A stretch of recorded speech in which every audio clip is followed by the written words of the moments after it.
আজি নলবাৰী জিলাৰ টিহু সমষ্টিৰ অন্তৰ্গত ৩৭ নং উত্তৰ পূব ধাৰ্মপুৰ গাঁও পঞ্চায়তৰ প্ৰচাৰ অভিযান পঞ্চায়ত নিৰ্বাচনৰ দিন ঘোষণা হোৱাৰ পিছৰে পৰা দেখা পোৱা গৈছে ব্যাপক উৎসাহ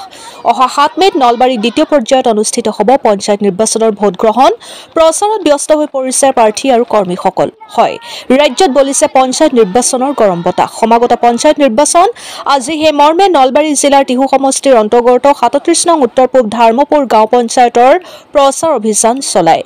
10 নং খণ্ডৰ পৰা নিৰ্দলীয় প্ৰাৰ্থী দশমী বৰ্মনৰ প্ৰচাৰ অভিযান চলায় আৰু দশমী বৰ্মনৰ প্ৰতীক হ'ল দমকলৰ ছবি